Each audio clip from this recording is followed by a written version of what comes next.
It's about 8 in the morning on Sunday, and Blake is still in bed. Summer and I are just hanging out outside, and I thought I would show you what's going on in the garden. So I've put a few more plants in the garden, and I wanted to show you what I've been doing with my empty pots. So I'm trying to do things that are sort of creative with materials that you would normally put into recycling or into the garbage.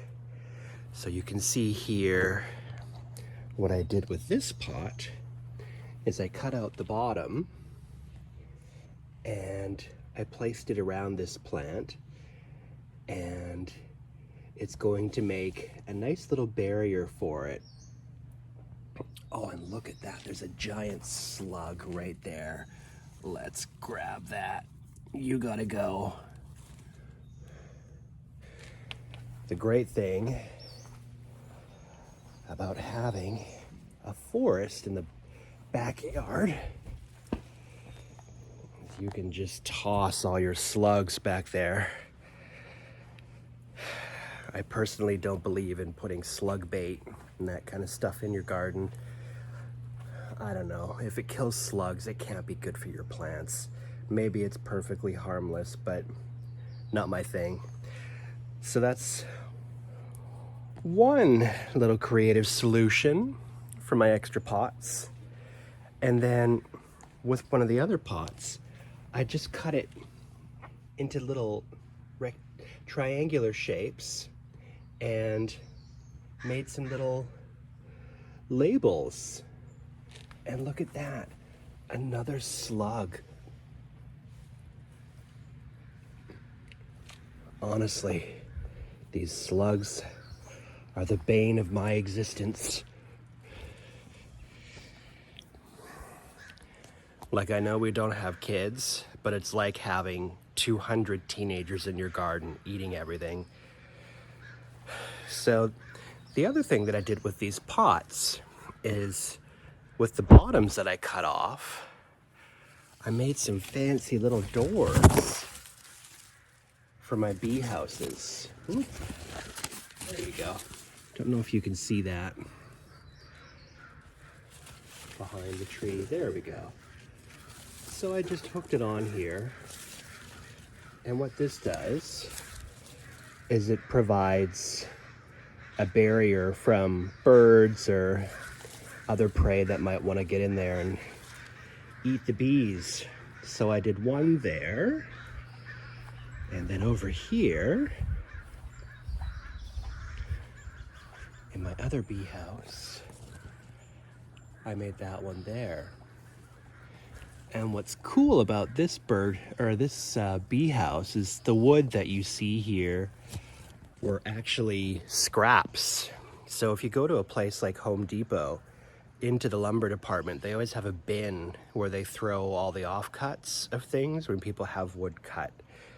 And you can just take that stuff because it's technically garbage. So you can grab a couple of pieces. So every time I go there and buy wood, I grab a couple of pieces of offcuts and take them with me. It saves them from going into the dumpster or into the landfill. And I brought them home and made another bee house. Saved myself another $100. So you can see there's another little label stake. And here's another one. And so now that there's 3 of them in my garden, it actually makes it a design feature. And so I thought, well, I'm just gonna run with this. So over here, you can see I've made a bunch of other ones, and then you just use these paint pen markers, and they're really the perfect thing for it because they won't wash off. And now I can put those all throughout my garden, and the bright pink color becomes sort of a nice accent which I think is really cool. So what else have I been up to? Well, I found some planters in the garbage, and I painted them red with some spray paint, and now you can see there are 3 of them. Ooh. This is so hard. There we go. 1, 2, 3. And so now the strawberry plants have a really cool little pot that's specifically just for them, makes them stand out in a garden where there's already so much to look at. And it picks up on little bits of red, like the heart here in the tree, and the mushrooms over here in the garden. And so what this does is your brain and your eyes will always want to find common elements in a busy landscape.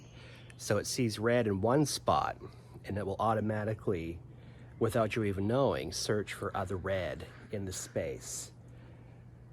And so when you have a really busy environment, isolating a color is a great way to create interest. And so that's kind of what I'm going for with the little pink plant labels.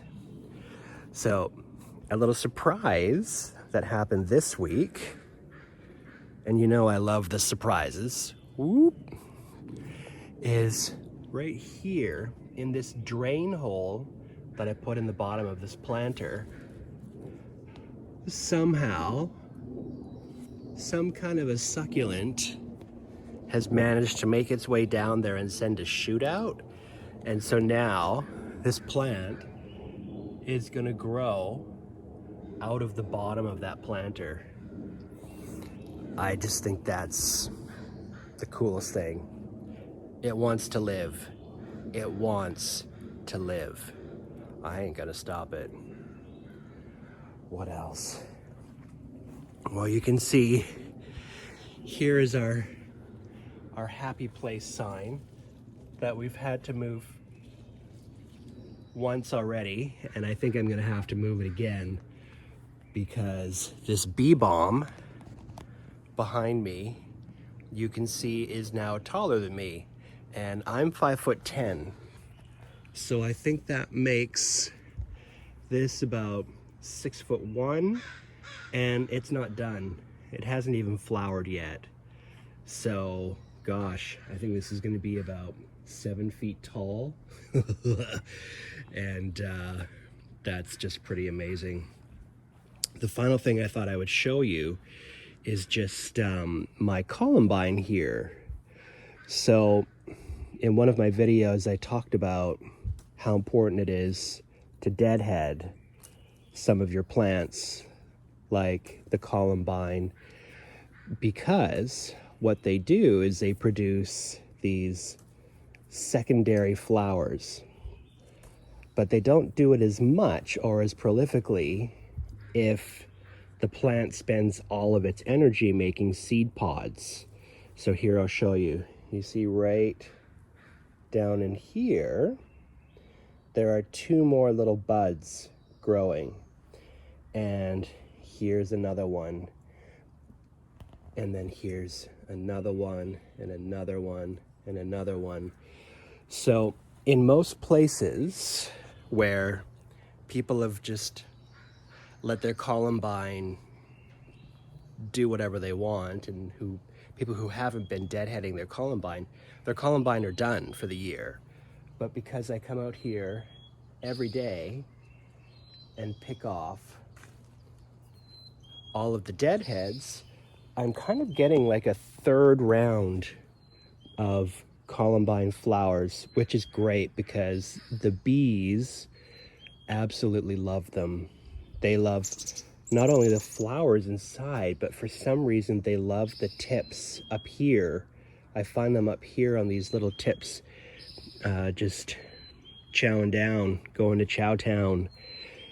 So the longer I can keep these in bloom, the better it is for the bees. And you can see I haven't been paying attention, and these are seed pods, and they're pulling resources away from the plant during its growing season and making all these seed pods instead of making more flowers.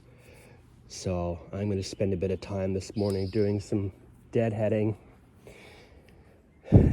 And here's my columbine. It's getting there. You can see there are a ton of seed pods here. So anybody who wants some white or yellow columbine, just let me know. I can put some aside for you. They're dead easy to grow. They just look like little peas and they grow like weeds. So send me a message if you want some. And yeah, I guess that's all for now. Let's leave it at that. So change is constant. And I guess that's the best thing about Sunday morning, is hanging out with your dog and your coffee and yourself and your plants. Hashtag PoCoHomos.